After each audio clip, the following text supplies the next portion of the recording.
ફાયદો પણ લાઈટમાં કેવું હે કઈ રાઈટ હા એક જ એનો એ ક્યાં હે આ છે ને એક ખુરશી એક હે તું ઓલા બેસી જજે આ લઈ લો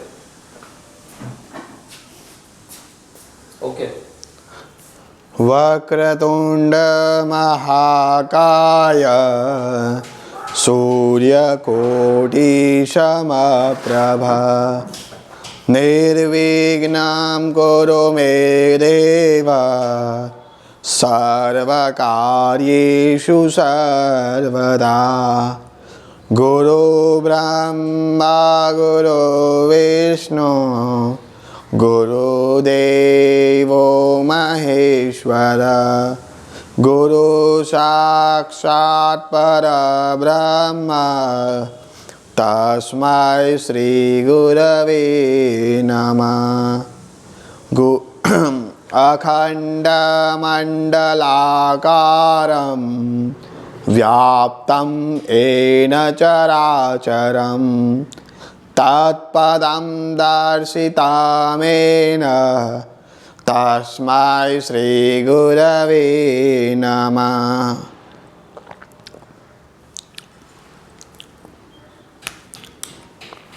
આપણે પાછલા સત્રમાં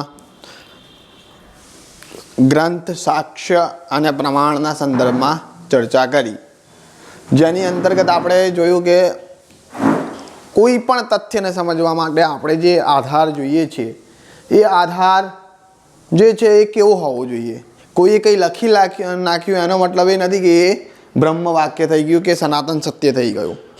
એટલે દરેક તથ્યને એક તર્કની કસોટીથી તર્કના માપદંડ વડે સમજવામાં આવે છે. એટલે સનાતન ધર્મનું જો કોઈ સૌથી મોટું શાસ્ત્ર છે તો એ છે તર્કશાસ્ત્ર. બરાબર. એટલે એમાં જે છે એટલે તો તર્ક, ન્યાય અને મીમાંસા આ ત્રણને પણ ગુરુકુળ શિક્ષામાં જે છે એ સમાવેશ કરવામાં આવ્યો કે તર્ક દ્વારા આપણને જાણી શકીએ કે આપણે કેવી રીતે તર્ક કરવો. અત્યારે તો આપણે એ પણ નથી જાણતા કે તર્ક કેવી રીતે કરાય. બરાબર. તર્કના નામે આપણે વિભિન્ન પ્રકારની વાતો કરીએ છીએ કે ભાઈ આવું કર્યું હોત તો આવું થાત, આવું કર્યું હોત તો આવું થાત. તો સંભાવના એ તર્ક નથી. બરાબર. સંભાવના એ તર્ક નથી. એ તો જે છે એ ગણિતનો એક પહેલું થઈ ગયો. બરાબર. તો તર્કનું શું વાસ્તવિક સ્વરૂપ હોવું જોઈએ. બરાબર. એને આપણે સમજવું જોઈએ. ત્યારબાદ જે છે આપણે એ તર્કને મીમાંસા એટલે મથવું જોઈએ. આપણો જ કરાયેલો તર્ક કેટલો યોગ્ય છે. મીમ એટલે શું? મંથન. મીમાંસા એટલે શું કે મંથન કરીને એ તર્કને આપણે તર્કના સરોવરમાંથી આપણે મથીને આપણે એમાંથી અમૃત કાઢવાનું છે. અને જે અમૃત નીકળશે એ અમૃતને કહેવાશે ન્યાય. કે આપણે એની તર્કની જે પણ આપણા મનમાં તર્ક ઉદ્ભવ થયા એને મીમાંસાની મથાની દ્વારા મથીને આપણે ન્યાયરૂપી અમૃતનું પાન કરીશું.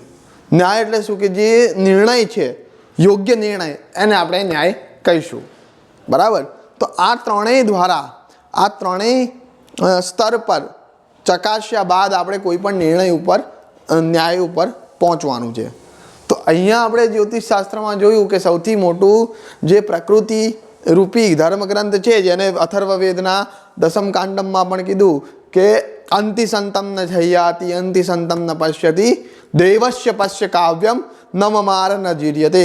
તમારે કોઈ પણ વસ્તુ જોવી છે, સમજવી છે અને ઈશ્વરના સિદ્ધાંતને સમજવું છે તો સૌથી પહેલાં પ્રકૃતિને તમે જુઓ. પ્રકૃતિમાં જ તમને નિર્ણય ખબર પડશે. પ્રકૃતિ જ તમારું સનાતન સત્ય છે. એટલા માટે આપણે જ્યોતિષશાસ્ત્રમાં જ્યારે આપણે જોઈએ છીએ ત્યારે એક શકુન અને અપશુકુનની પણ વાત આવે છે. તો કે સુગન અને અપશુકન શું છે? તો કે આપણી આજુબાજુ બનતા બનાવો કે ઘટનાઓ જે પ્રકૃતિ દ્વારા થઈ રહ્યા છે. પ્રકૃતિ દ્વારા થઈ રહ્યા છે એટલે કોણ કે ભાઈ કોયલનો અવાજ છે, ભાઈ આનો અવાજ છે. બરાબર. ત્યાં આગળ બહુ કોલાહલ છે, બાળક રડે છે, બાળક પ્રસન્ન છે. બરાબર. તો આ બધા સિદ્ધાંતોનો સમાવેશ કેમ કરવામાં આવ્યો? કૂતરું ભસે છે, આ છે, તે છે. તો એના ઉપર કોઈ માનવીય અનુશાસન લાગતું નથી. એ પ્રકૃતિનું સ્વતઃ છે. અને એ જીવો, મનુષ્યતર જીવો જે છે એ પ્રકૃતિ સાથે વધારે નજીક છે. એ પ્રકૃતિની ભાષાને વધારે સારી રીતે સમજી શકે છે. કેમ? કારણ કે એને જે છે મનુષ્યતાની જેમ બુદ્ધિની સ્વતંત્રતા નથી. એ પ્રકૃતિ સાથે વધારે જોડાયેલો છે.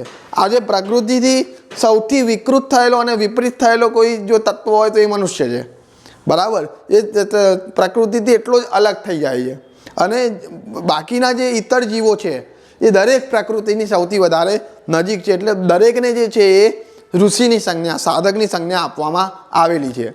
એટલે જે નિશ્ચલ પ્રેમ અને જ્યાં આપણે એટલા પણ આ માટે પણ સાધુ સંતોને બધા આપણા ધર્મગ્રંથોને બધું કહે છે કે જ્યારે મન આપણું બહુ જ વ્યથિત હોય, બરાબર, કશું સૂઝતું ના હોય, કોઈ દિશા ના મળતી હોય, તો પ્રકૃતિના એવા તત્વોને સમીપ જવાનું કે જ્યાં તમને મનોરાજ્યનું શાસન જ ના હોય, જ્યાં મનુષ્યના આ દ્વૈત ભાવનો માનસિક વિકૃતિઓનો સમાવેશ જ ના હોય. કોઈ નદી કિનારો છે, ઝરણું છે, કે પછી પર્વત છે, કે પછી આપણે પ્રાણીઓ છે, પશુ પક્ષીઓ છે, એ બધાના ક્ષેત્રમાં શું છે, ત્યાં મનોરાજ્યનું શાસન નથી. તો ત્યાં તમે વધારે નિશ્ચલ બની જશો અને ત્યાં જે તમારી ઉપર જે માયાઓનો આઘાત થઈ રહ્યો છે, મનોરાજ્યમાં માયાઓનો આઘાત થઈ રહ્યો છે, એનાથી તમને પરમ શાંતિ મળશે. તો એ પરમ શાંતિને જ અહીંયા આપણે એ પરમ શાંતિ આપણને શું કહેવા માગે છે? કારણ કે પ્રકૃતિમાં તો દરેક ઘટના જેમ આપણે પહેલાં મેન્યુસ્ક્રિપ્ટ એની તૈયાર હોય એવી જ રીતે અહીંયા બધું પ્રકૃતિને રીતે બધું જ ખ્યાલ જ છે પ્રકૃતિને, કે જે આપણે પિક્ચર બધું દ્રશ્યમાન થઈ રહ્યું છે. બરાબર? જે પણ બનાવો ઘટી રહ્યા છે. એટલે બીજી વસ્તુ એ કે જેવી રીતે જન્મ કોઈનો અનાયાસ નથી થતો, કોઈ આશય અથવા તો કોઈ કારણ એના માટે જવાબદાર છે, તો એવી જ રીતે મૃત્યુ પણ કોઈનું આકસ્મિક થઈ જ ના શકે. કારણ કે જે પ્રક્રિયા જન્મની છે એ પ્રક્રિયા મરણની રહેવાની. એટલે કે આપણે એવું કહીએ કે આકસ્મિક પેલાનું મરણ થયું, એ વસ્તુ જ ખોટી. કારણ કે આકસ્મિક કોઈનો પણ મૃત્યુ થઈ ના શકે. મૃત્યુ સમયની પહેલાં મૃત્યુ થઈ જ નથી શકવાનું. બરાબર? જેટલું આયુષ્ય ભોગવવાનું છે એટલું તો દેહે ભોગવવું જ પડશે. તો એ જે દેહ સુધી પહોંચવા માટેનું આકસ્મિક, તો એ જ સિદ્ધાંત ગ્રહોમાં પણ લાગશે કે ગ્રહોનું પણ આકસ્મિક જે છે જન્મવું કે પછી પ્રલય થવું કે પછી આપણી કુંડલીમાં બેસવું આકસ્મિક નથી. આપણી કુંડલીમાં આ જ સ્થાને કેમ બેઠો એ કોઈ જોગાનું જોગ નથી કે ભાઈ કાગડાનું બેસવું ને ડાળનું પડવું, એવી વાત નથી ત્યાં. એના પાછળ નિશ્ચિત તમારા કર્મો જવાબદાર છે. બરાબર? તો એ કર્મો તમને શું કહેવા માગે છે એને સમજવાનું આપણે વિસ્તાર કરવાનો છે અહીંયા. કે આપણે જન્માંતરની જે યાત્રાઓ લઈને આવ્યા છે, કર્મો લઈને આવ્યા છે, એ જન્માંતરના કર્મો આપણને શું કહેવા માગે છે? એ પરિપક્વ થઈને કયા ફળના રૂપમાં ઉગી નીકળ્યા છે. તો એ કયા ફળના રૂપમાં ઉગી નીકળ્યા છે તો એ આપણને અંતરિક્ષથી ખબર પડશે. કારણ કે અંતરિક્ષ જે છે, આપણે ભગવદ્ ગીતામાં પણ 15મા અધ્યાયમાં કીધું કે ઉર્ધ્વ મૂલમ અધઃ શાખમ. તમે જે પણ જે છે આ સંસારરૂપી વૃક્ષ કેવું છે તો કે એનું મૂળિયા ઉપર તરફ છે. એટલે કે ગ્રહો નક્ષત્ર તમે સમજી લો કે ગ્રહો નક્ષત્ર અને એના ફળિયાઓ, શાખાઓ બધી નીચે છે. એટલે ગ્રહો નક્ષત્રના રૂપમાં અંતરિક્ષની જે ભૂમિ છે, અંતરિક્ષની જે ક્ષેત્ર છે, એ ક્ષેત્રમાં ગ્રહોરૂપી બીજના તમને ફળ મળી રહ્યા છે. ગ્રહોરૂપી બીજ જે પરિપક્વ બનીને જે પણ પ્રકારની અસર તમને આપી રહ્યા છે, એ તમારા જીવનમાં બનતી ઘટનાઓ છે. બીજું આપણે ગ્રહોના સંદર્ભમાં જોયું કે ગ્રહો જે છે એ સુદર્શન ચક્રની જેમ, આપણે જેમ કઠપુતળીની જેમ મનુષ્ય છે, દરેક ભગવાન વિષ્ણુની 10 આંગળીઓ દ્વારા નિયંત્રિત છે, કે 10 ગ્રહોની માયાઓ દ્વારા નિયંત્રિત છે. કે જેવી રીતે આપણે જે કલાકાર ત્યાં કઠપુતળીના ખેલમાં પોતાની આંગળીઓના ઈશારે એક આંગળી ઊંચી કરે તો એનો જે પ્રભાવ હોય એ એનું વિજ્ઞાન એને ખબર છે. એવી રીતે આ વિજ્ઞાન નારાયણને જ ખબર છે કે જેની હાથમાં આ સંચાલન થઈ રહ્યું છે, જેની આપણે અદૃશ્ય માયાઓની દોરીઓ દ્વારા આપણે બધા જ બંધાયેલા છીએ. પ્રત્યેક પિંડ એમાં બંધાયેલું છે અને સંચાલન ત્યાંથી કરે છે. એટલે જેમ અને બીજી વસ્તુ કે આ વસ્તુને તો તથ્યને વિજ્ઞાન પણ સ્વીકારે છે કે જે અસર બ્રહ્માંડમાં થવાની છે એની અસર પૃથ્વી ઉપર થશે, પૃથ્વી ઉપર થશે તો આપણા મન ઉપર થશે. એક સામાન્ય ઉદાહરણ આપણે જોઈ લઈએ પૂનમ અને અમાસનું. તો પૂનમ અને અમાસ, ધરતી અને ઓટ જે આપણે સમુદ્રમાં થાય છે, અને એ જ વસ્તુ તમને પાગલખાનામાં પણ જોવા મળી જશે કે ભાઈ પૂનમ થશે એટલે વધારે ગાંઠ પણ આવી જશે. કેમ? કારણ કે ચંદ્રમાની કળાઓ જે છે એ ત્યાં વધારે પ્રભાવિત થઈ જશે માનવ મન ઉપર. એટલે વધારે માનવ મન ઉપર પ્રભાવિત થઈ જશે તો એના કારણે મનનું જે સંતુલન છે, ચંચળતા છે, એ બધી વધવા માંડશે. તો એના લીધે ત્યાં એના ગાંડપણમાં પણ વધારો થઈ જશે. તો આ બધું શું છે? યત બ્રહ્માંડે તત્પિંડે, યત પિંડે તત્ બ્રહ્માંડે, કે બ્રહ્માંડની અસરો છે એ આપણા ઉપર અસર કરવાની જ છે. બરાબર. અને પછી ઉપરાંત આટલા માટે જ કીધું કે બધા શાસ્ત્રો બધું આવું બધું અલગ અલગ પ્રકારની વાતો કહે છે. તથ્ય શું? તો એના માટે કીધું કે અપ્રત્યક્ષમ સર્વશાસ્ત્રાણી, બધા શાસ્ત્રો જે છે અપ્રત્યક્ષ છે, એનું કોઈ પ્રમાણ નથી. પણ જ્યોતિષ શાસ્ત્ર જે છે પ્રત્યક્ષ પ્રમાણ છે. ચંદ્રાર્કો યત્ર સાક્ષિણો, કે સૂર્ય અને ચંદ્ર જેની પ્રત્યક્ષ સાક્ષી છે. ગ્રહો નક્ષત્રની પરિસ્થિતિ તમે કુંડલીમાં લખો, ટેલિસ્કોપ દ્વારા જોઈ લો, સાચી છે કે ખોટી. બરાબર. તો એનો મતલબ શું? કે એ પ્રકૃતિમાં પ્રત્યક્ષ છે. ગ્રહણ થાય ખાલી પંચાંગમાં આટલા વાગ્યા લખ્યું નહીં, તમે જોઈ લો, નરી આંખે જોઈ લો કે સૂર્ય લાલ ગુમ એના ઉપર આવરણ આવે છે કે નહીં. બરાબર. ચંદ્ર ઉપર ગ્રહણની અસર તમને દેખાય છે કે નહીં. તો એનો મતલબ શું? કે એ બધી વસ્તુઓ પ્રત્યક્ષ છે. જ્યોતિષશાસ્ત્રના જે પણ જે છે એ પ્રત્યક્ષ સિદ્ધાંતો પર છે. એટલે પ્રકૃતિ રૂપી મૂળ ધર્મ ગ્રંથને જોવા માટે જ્યોતિષ આવડવું અનિવાર્ય છે. કારણ કે જ્યોતિષ વગર તમે પ્રકૃતિને કેવી રીતે સમજી શકો? કે પ્રકૃતિનો એક ભાગ જ તો જ્યોતિષ છે, ગ્રહો છે. અને એને એવું નથી કે ગ્રહો નક્ષત્રને એકના રૂપમાં જ એનું અધ્યયન કરવામાં આવ્યું, એનું સર્વાંગીય રૂપે અધ્યયન કરવામાં આવ્યું. જેમ આપણે શકુન અને અપશુકનની વાત કરી, તે શું છે? પૃથ્વી ઉપર આસપાસની બનતા બનાવેલું વિશ્લેષણ છે. તે પ્રકૃતિનો ઇહલોકનો બધું વાતાવરણ થઈ ગયું ને, ઇહલોકનું. તો ઇહલોકના વાતાવરણને આજુબાજુની પરિસ્થિતિનું અધ્યયન કર્યો તો એનું શકુન અપશુકન બની ગયું. અંતરિક્ષના તમે ગ્રહ નક્ષત્રનું એનું વિશ્લેષણ કર્યું, પરલોકનું વિશ્લેષણ કર્યું, તો એ તમને કુંડલી અને જન્મ લગ્ન અને પ્રશ્ન લગ્નમાં તમને ખ્યાલ આવ્યો. બરાબર. તો પ્રકૃતિનું સર્વાંગીય વિવેચન જે શાસ્ત્રમાં છે એ શાસ્ત્ર એટલે જ્યોતિષશાસ્ત્ર. એટલે જ્યોતિર્વેદ ગુરુકુળમાં જે છે એ સૃષ્ટિવેદ કહેવાતો હતો. કે જ્યોતિર્વેદ એટલે જેમાં સૃષ્ટિ રહસ્ય, બધા જ રહસ્યનું જેમાં જ્ઞાન સંકળાયેલું છે એ રહસ્ય સૃષ્ટિવેદ. ઉત્પત્તિ છે, પ્રલય છે, બરાબર, જીવન છે, મરણ છે, કે પછી ઉદ્ભવ છે, ઉત્થાન છે, અધોગમન છે, પતન છે, બધી જ વસ્તુનો જેમાં સમાવેશ થઈ ગયેલો હતો એ જ્યોતિર્વેદ. તો એ જ્યોતિર્વેદનું પ્રકૃતિ રૂપી મૂળ ધર્મગ્રંથને જોવા માટેની જ્યોતિર્વેદ એ ચક્ષુ છે. ચક્ષુ એટલે શું? જે આપણે કીધું દીક્ષા ગુરુને ચક્ષસ નામથી ઓળખવામાં આવે. ઋગ્વેદના 7મા સૂક્તની ત્રીજી રીચામાં મધુચંદા ઋષિ કહે છે કે જે ચક્ષસ એ નામ દેવગુરુ બૃહસ્પતિનું છે. ચક્ષસ નામ, ચક્ષસ એટલે જે ચક્ષુઓને ઉદ્ઘાટિત કરે તે ચક્ષસ. એટલે એને ખાલી જે દેવગુરુ બૃહસ્પતિની જે પરમ સત્તા છે તે જ ખાલી એનું ઉદ્ઘાટન કરી શકે છે. બીજા કોઈ ભૌતિક ગુરુને એ સામર્થ્ય નથી કે તમારા દિવ્ય ચક્ષુને એ ખોલી શકે. એ અંતર્મનથી જ્યારે તમે દેવગુરુ બૃહસ્પતિ એટલે કે ગુરુની પરમ સત્તા, અને ગુરુમાં પણ બે, સનાતન ધર્મમાં બે તંત્ર એટલે કે પ્રકાર વિભાગ પાડેલા છે. એક તપતંત્ર છે ને એક રાજતંત્ર છે. રાજતંત્રની અંદર જેટલા પણ તમને 12 ધર્માચાર્યો દેખાય, પીઠાધીશ્વરો દેખાય, એ બધા છે કે તમને બાહ્ય ધર્મનું સ્વરૂપ શીખવે કે બાહ્ય કેવી રીતે આચરણ કરવું, કેવી રીતે આમ કરવું તેમ કરવું. પણ એનું મહત્વ ગૌણ છે, નહીવત છે. જ્યારે સાચું જે છે એ તમને શીખવવામાં આવે છે દેવગુરુ બૃહસ્પતિ દ્વારા તમારી આત્મામાં. બરાબર. તમારી આત્મા દ્વારા જે તમને જ્ઞાન આપવામાં આવે એ જ સાચું બ્રહ્મ જ્ઞાન છે. એ જ સાચું જ્ઞાન છે. કારણ કે બ્રહ્મનું જ્ઞાન બ્રહ્મ સિવાય કોઈ આપી જ ના શકે. અને બ્રહ્મનું જ્ઞાન એકવાર થઈ ગયું પછી એ સીધો સાક્ષાત બ્રહ્મ જ થઈ જશે. બરાબર. બ્રહ્મવિદ બ્રહ્મેવ ભવતી. બ્રહ્મને જાણનારો બ્રહ્મ જ થઈ જાય છે. અને ક્યારે અને કોણ જણાવી શકશે? તેને માટે રામચરિતમાનસમાં બહુ સરસ ચોપાઈ કીધી કે સોઈ જાનહી જેવું દેહી જનાઈ, જાનત તુમહી હોઈ જાય. એટલે બ્રહ્મને તે જ જાણી શકે છે જેને બ્રહ્મ જણાવવા માગે. અને જે જાણી લે છે બ્રહ્મ શું છે એ બ્રહ્મ જ બની જાય છે. જાનત તો મહી હોઈ જાય, બરાબર.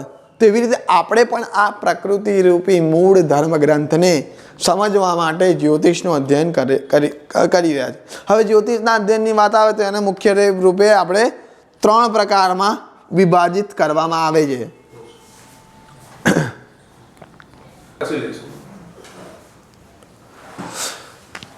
તો જે જ્યોતિર્વેદનું અધ્યયન આપણે કરવા જઈ રહ્યા છે એને પહેલાં જે દરેક ગ્રંથોને એનો મત છે એ પ્રમાણે આપણે જ્યોતિર્વેદ એટલે કે જ્યોતિષશાસ્ત્રના 3 પ્રકારમાં જોયા.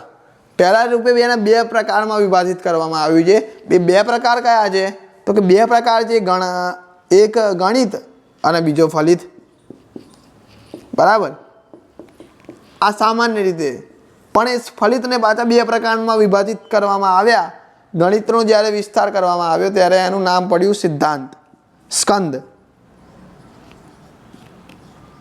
સિદ્ધાંત સ્કંદ પડ્યું. અને ફલિતને જે છે પાછું 2 ભાગમાં વિભાજિત કર્યું. કયું 2 ભાગ? તો કે એક છે સંહિતા અને બીજું છે હોરા, બરાબર.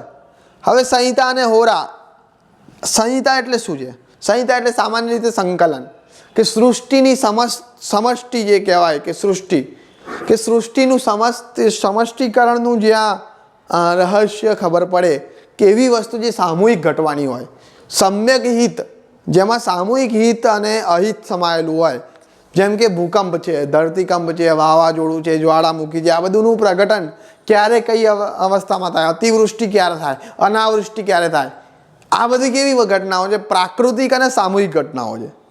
એનું કોઈ એક વ્યક્તિના ગ્રહો સાથે કોઈ લેવા દેવા નથી, બરાબર. કોઈ એક વ્યક્તિના લેવા દેવા નથી, કોઈ એક વ્યક્તિના કર્મ સાથે. એટલે આમાં આપણે કોઈ વ્યક્તિની કુંડલીથી આ બધા વિશ્લેષણો નહીં કરી શકીએ, બરાબર. તો એવા બનાવોનું, એવા તથ્યોનું જે અધ્યયન છે એ આપણને સંહિતા દ્વારા ખ્યાલ આવશે કે સામૂહિક સમષ્ટિનું, અને દરેક વ્યક્તિ જે છે પોતાનામાં એક બ્રહ્માંડ છે, એટલે દરેક વ્યક્તિગત બ્રહ્માંડનું વ્યક્તિગત જે વિશ્લેષણ છે, સુખ દુઃખ લાભ હાનિ જય પરાજય, એ બધાનું જે વિશ્લેષણ છે, જે જીવની સ્વતંત્ર માયારૂપી મહાસમરમાં સ્વતંત્ર જે યાત્રા છે યુદ્ધની, એ સ્વતંત્ર યાત્રાનું વિશ્લેષણ અહીંયા હોરા દ્વારા કરવામાં આવે છે. હોરા શબ્દનો પ્રાદુર્ભાવ પણ બૃહદ પરાશર વગેરે હોરાશાસ્ત્ર વગેરેમાં આપેલો છે, બરાબર, કે અહોરાત્ર ઉપરથી શબ્દ આવ્યો છે, બરાબર. અહોરાત્ર એટલે શું?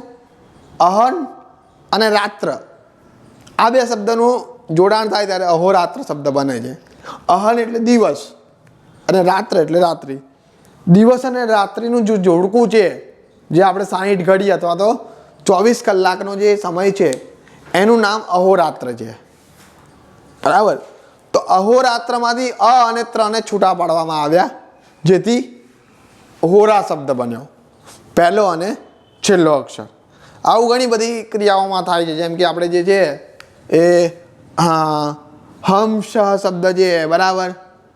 તો એમને જે છે પછી એમાંથી જે છે અહમ અને અહમમાંથી અ નીકળ્યો, અને સોહમમાંથી એટલે સહમાંથી વિસર્ગ નીકળ્યો, એમ સહ અહમ, બરાબર. અહમ સહ અહમ, એમાંથી અને પાછો છૂટો પાડ્યો, એટલે આ અને આમાંથી જે છે એ અને છૂટો પાડ્યો, મને છૂટો પાડ્યો, તો હંસ શબ્દ બન્યો, બરાબર. પછી આનું વસટ કર્યું, ઓમ બન્યો, બરાબર.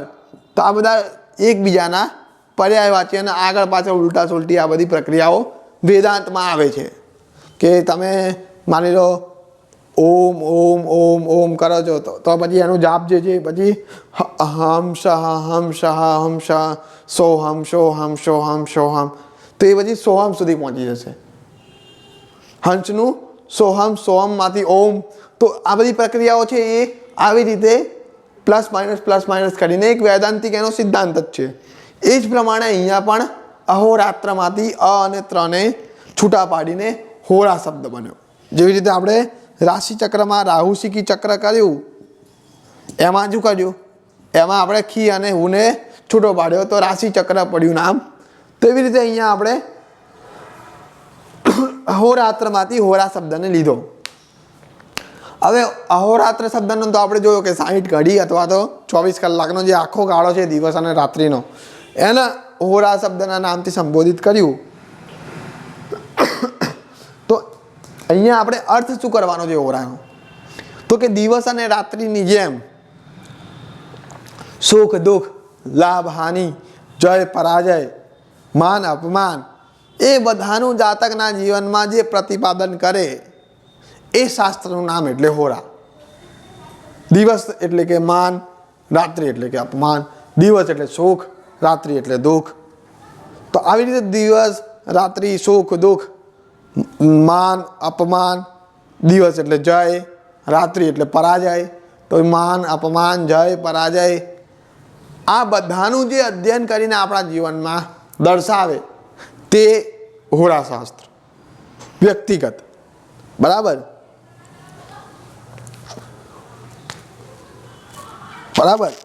હોરાશાસ્ત્ર એક રીતે કરવા જઈએ તો જે જીવ સ્વતંત્ર રૂપે માયાઓના યુદ્ધ મેદાનમાં આરોહણ કરી રહ્યો છે તેનું અધ્યયન છે. સ્વતંત્ર જીવ માયાઓના મહાસમરમાં આરોહણ કરીને, રથારૂઢ કરીને આરોહણ કરી રહ્યો છે. મોક્ષની યાત્રામાં જેનું સ્વતંત્ર આરોહણ છે તે આરોહણનું અધ્યયન એટલે કે હોરાશાસ્ત્ર. એના પછી જે બીજું શાસ્ત્ર જે છે હોરાશાસ્ત્ર, ગણિત અને ફલિતમાં ફલિતના બે પ્રકાર પડવાના છે. બરાબર. ફલિતના બે પ્રકાર પડ્યા, એક થયું સંહિતા, બીજું થયું એટલે સંહિતા અને હોરા. હવે હોરાશાસ્ત્રમાં જે છે જીવના જે અધ્યયનની વાત આવ્યું તો અહીંયા સૌથી મોટો પ્રશ્ન એ પણ આવ્યો કે આ અધ્યયન કોણ અને કેવી રીતે આનું અધ્યયન કરવું. એટલે કે આપણે તો પૂર્વમાં ચર્ચા કરી ચૂક્યા છીએ કે ગ્રહોને તમારી જોડે વ્યક્તિગત રીતે કોઈ લેવા દેવા છે નહીં. તમને રાજા બનાવવા, રંગ બનાવવા, તમારે સુખી થવું, દુઃખી થવું, એની જોડે ડાયરેક્ટ ગ્રહોને એવો કોઈ ભેદભાવ નથી. બરાબર. કે ફલાણા વ્યક્તિની કુંડલીમાં સારો બની જાય, જે સારો બનીને બેસે, અને મારી કુંડલીમાં ખરાબ થઈને બેસે, એવું કોઈ ગ્રહો એવું કરવાના નથી. જે પણ જેના પણ જેવા કર્મો છે યથા કર્મ તથા ફલ, જેવા કર્મ છે એવું જ એમને ફળ મળવાનું છે. બરાબર. ગ્રહો એક ન્યાયાધીશના રૂપમાં જ છે. બરાબર. કે ગ્રહો એટલે એક ન્યાયાધીશ. બરાબર. જેવી રીતે તમે કોઈ અપરાધી છે કોઈ, અને એ કોઈ અપરાધ કરે છે અને ન્યાયાધીશ એની સજા સંભળાવે છે કે ભાઈ ઉમ્ર કેદ થશે, કે ભાઈ 6 મહિનાનો કેદ થશે, કે ભાઈ જુર્માનો આટલો થશે. તો એ બધા જે ફળ નિર્ધારણ કરે છે એ શું એને આપેલા ન્યાયાલયના અનુરૂપ હોય છે. ન્યાય સિદ્ધાંત જે છે એને અનુરૂપ હોય છે. બરાબર. ત્યાં દવા લેવા જાઉં તો કેન્સરની દવા આવશે ને.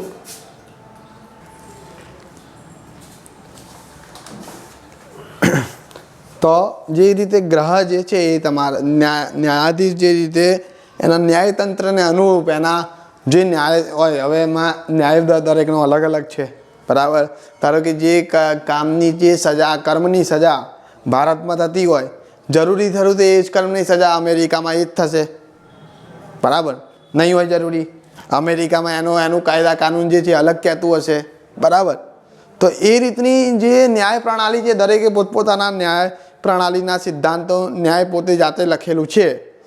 પણ પ્રકૃતિમાં આવા ભેદભાવ નહીં હોય કે તમારું કોઈક વ્યક્તિ જે છે કર્મ કરે, ક્યાંક રહીને કઈ અવસ્થામાં કર્મ કરે તો એના માટેનું કર્મ અલગ, એવું એમાં નહીં હોય. એમાં દરેકનું ફળનો એક જ સિદ્ધાંત છે, તમારા કર્મનો ભાવ કેવો છે. તમે કોઈ પણ કર્મનું સ્વતંત્ર ફળ હોતું જ નથી. કોઈ પણ કર્મનું સ્વતંત્ર ફળ હોતું જ નથી. જ્યારે અત્યારની તમે ન્યાય પ્રણાલી લઈ લો, અમેરિકાની ન્યાય પ્રણાલી લઈ લો, પણ વસ્તુ એક જ છે કે તમે કોઈ પણ કર્મ કરો છો એ પાછળ તમારો લક્ષ્ય કયો છે, હેતુ કયો છે, ભાવ કયો છે. તમે કોઈની હત્યા કરો છો પણ પોલીસવાળો છે તો એનું નામ પછી એ લોકો બદલી કાઢશે, એન્કાઉન્ટર થયું. બરાબર. કોઈની હત્યા કરો તો સૈનિક છે અને યુદ્ધમાં 500ની હત્યા કરી તો પછી એને પછી બધા મેડલો બનશે, ભારત રત્ન મળશે, આ મળશે, તે મળશે. બરાબર. અને કોઈ સામાન્ય વ્યક્તિ છે, કોઈ પોતાની આસક્તિઓના લીધે કોઈની શત્રુ ભાવ રાખીને કોઈની સાથે હત્યા કરી તો એ જ હત્યાની એને પછી આખી જિંદગી પછી જેલ થઈ જશે. તો આ આમાં ગ્રહોનું સંદર્ભમાં એ સમજ્યું હતું કે કર્મની વાત કરી તો એમાં ત્રણેક વસ્તુ છે: ક્રિયા, કર્મ અને યજ્ઞ કર્મ. એટલે પશુ પક્ષી કરે છે ક્રિયાના અર્થમાં. જો. તમારામાં હું પણ હોય તો કર્મ, અને નિસ્વાર્થ હોય તો એને યજ્ઞ. ના હું તમને કહું કે કર્મના 3 સ્વરૂપ છે. જો એટલે કર્મ તમે થોડું ડીકોડ કરજો. કર્મ કયા સેન્સમાં? કોઈ પણ કર્મ ક્યારે કર્મ બનશે કે જે ત્યારે તમે એનું પહેલાં તો લક્ષ્ય નિર્ધારણ કરશો ત્યારે. કારણ કે કર્મનું કેન્દ્ર બિંદુ એટલે લક્ષ્ય, બરાબર. ઉદ્દેશ્ય કહો, ભાવ કહો, એ બધું લક્ષ્યમાં આવશે, બરાબર. એ કર્મનું લક્ષ્ય કેવું છે. પછી બીજું છે ચિંતન.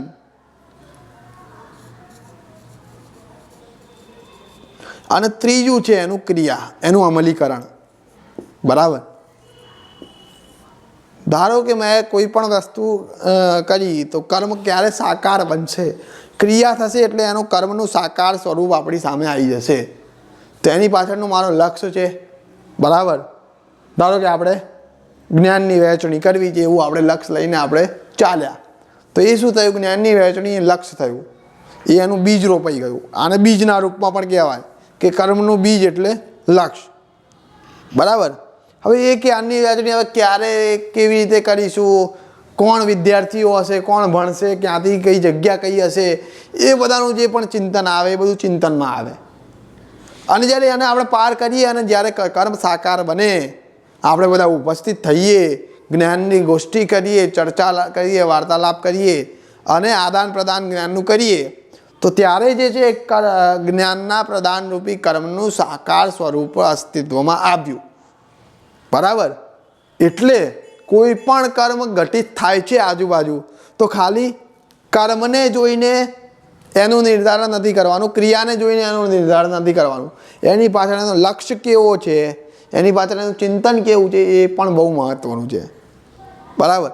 અને લક્ષ્ય જે છે એ એક ફળ નથી, લક્ષ્ય જે છે એ બીજ છે, બરાબર. એટલે ભગવદ્ ગીતામાં ભગવાને કીધું કે ભાઈ આપણે જે છે એ કર્મ કરો, ફળની આશા ના રાખો. તેનો મતલબ એવો નથી કે નોકરી કરવાની અને પગાર નહીં માગવાનો. કેમ? કારણ કે જીવન ભરણ પોષણ થાય એટલા માટે તો નોકરી કરીએ, બરાબર. તો એ જે છે એ એના નોકરી રૂપી કર્મનું એ ફળ નથી પણ લક્ષ્ય છે, બરાબર. ફળ શું છે? તો પ્રશ્ન એ થયો. હવે નોકરી રૂપી તમે કરો છો કામ, તો નોકરી કરો છો, કયો લક્ષ્ય લઈને ચાલો છો? તો કે આપણા જીવનનું ભરણ પોષણ થાય અને આજીવિકા આપણી ચાલે, એ લક્ષ્ય છે તમારું.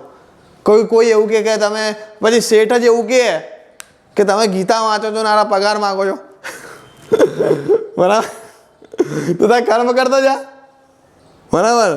પગાર ના માગ, તને મળશે, ભગવાન આપશે. તો એ વસ્તુ છે ને કેટલી અવ્યવહારિક કહેવાય. એને આપણે કર્મને તો સમજ્યા જ નથી. કારણ કે કર્મ કરો છો તો તું નોકરી કરે છે તો પછી તું પછી ઉઘરાણી ના કર બીજા પાસેથી, એને આવશે ત્યારે. પણ એ એવું નહીં કરીએ, બરાબર. એનો મતલબ પોતે કરે એ કર્મ અને બીજા કરે એ ગીતાના વિરુદ્ધ કર્મ થઈ ગયું. પણ એવું નથી અહીંયા. તો કે લક્ષ્યરૂપી બીજ છે. નોકરી કરો છો તો એ તમારું લક્ષ્ય છે. શેના માટે કરો છો? તો કે ભરણ પોષણ ફેમિલીનું થાય, પરિવારનું થાય અને આપણું પોતાનું થાય, તો એ ભરણ પોષણ એ લક્ષ્ય થયું. હવે એ કેવી રીતે, ક્યાં આગળ, કઈ મારી યોગ્યતા શું, હું શું કામ કરી શકું, તો એ બધું ચિંતનમાં આવશે, બરાબર. ચિંતનમાં. અને એ મેં કરવાનું ચાલુ કરી દીધું, એ થયું ફાઇનલ ક્રિયા, એટલે કે કર્મની સાકાર અભિવ્યક્તિ, બરાબર થઈ. હવે વસ્તુ આવી કે ભગવાને ભગવદ્ ગીતામાં આવું કેમ કીધું? તો પછી ફળની આશા નહીં રાખવાની. અહીંયા ફળ એટલે શું? તો કે હું કરું છું, બરાબર, અને સામે પ્રતિફળ આવે છે. કોઈ મારાથી દ્વેષ કરે છે નોકરીમાં કે હું બહુ સારું કામ કરું છું અને લોકો મારાથી ઈર્ષા કરે છે, તો એ ઈર્ષા કરે છે એ આવ્યું આમાં ક્યાંય? કર્મનો ભાગ છે એ. તો ઈર્ષા કરે છે એ તમને કર્મ ફળ મળી રહ્યું છે. કોઈ તમારા મિત્રો બની રહ્યા છે એ તમને કર્મ ફળ મળી રહ્યું છે.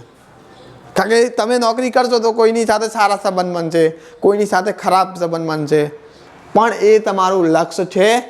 તમે સારા સંબંધ કરવા માટે નોકરીમાં ગયા હતા? ના, તો એ સારા સંબંધો બનશે. એમાં આસક્ત થવું એ કર્મ ફળ પાછળ તમે બંધાઈ ગયા.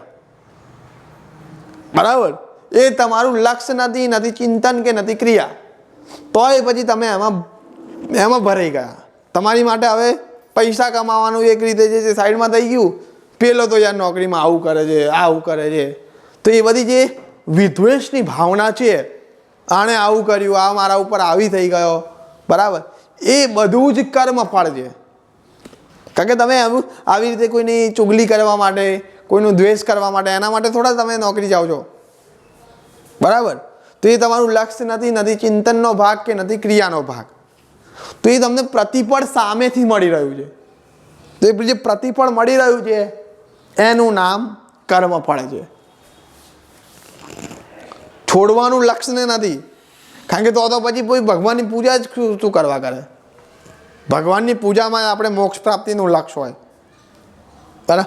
એમ નહીં કે તમે પૂજા કર્યા રાખો, પણ એ પૂજામાં પણ એક લક્ષ્ય હોવાનું કે તમે નિશ્ચિત રાખો કે લક્ષ્ય શું છે.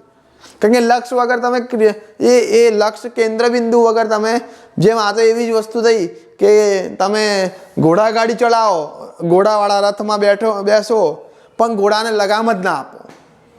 એને નિયંત્રણ તો કરવા પડે ને, પેલા નિગ્રહિત તો કરવા પડે, સંકલિત તો કરવા જ પડે. તો એ સંકલિત કરવાની વાત છે તે લક્ષ્યની એકાગ્રતા, કે જેનાથી આ એ જે ચિંતનના ઘોડા છે એ યોગ્ય દિશામાં જઈ શકે. ખ્યાલ આવ્યો? ઘોડાની ચાલ એ ક્રિયા છે, ઘોડાની દોડ જે છે એ આપણે જે છે એની લગામ જે છે અને લક્ષ્ય જે છે એની લગામની વળેલી ગાંઠ છે. અને આ યજ્ઞ કર્મ શું છે તો? સંચિત કર્મ પણ આવે છે, ક્રિયામાં પણ આવે. હા, ચલો આજે કર્મ ઉપર જ વિસ્તાર કરી લઈએ, બરાબર. તો જો આ થયું આખું કર્મનું સ્વરૂપ, બરાબર. હવે કર્મ આપણે કર્યું તો એના 3 ભાગ પડશે, બરાબર. કર્મનું તમે બીજ રોપ્યું, લક્ષ્યરૂપી બીજ આપણે વાત થઈ, ચિંતનની ખાદ છે. લક્ષ્યરૂપી શું છે? બીજ છે. ચિંતન શું છે? એની ખાદ છે, ખાતર. અને ક્રિયા એ એનું ખાતરનું રોપણ, એટલે કે એનું આપણે જે એને ખાતરને બીજમાં નાખીએ છીએ, નાખવાની ક્રિયા, એને ખાતરને આપણે ખાતરનું સિંચન. એમ ક્રિયા એટલે શું? ખાતરનું સિંચન, બરાબર. ક્રિયા એટલે ખાતરનું સિંચન, લક્ષ્ય એટલે બીજ, બરાબર. અને ચિંતન એટલે ખાતર, અને ક્રિયા એટલે ખાતરનું સિંચન. હવે આ કર્યું તો આપણી પાસે 3 પ્રકારના ફળ ઉત્પન્ન થયા, બરાબર. એક, તમે અત્યાર સુધી જેટલા પણ કર્મ કરી ચૂક્યા છે એનું કંઈક ને કંઈક તો ફળ આવ્યું હશે ને, ખેતર તમારું ભરાયેલું તો હશે ને, તો એ જેટલું ફળ ઉગી નીકળ્યા છે. પ્રયત્ન એના આરબ્ધ ઇતિ પ્રારબ્ધ, પ્રયત્નપૂર્વક તમને ફળ આપવા માટે એ કર્મો ઉગી નીકળ્યા છે કે એના ફળ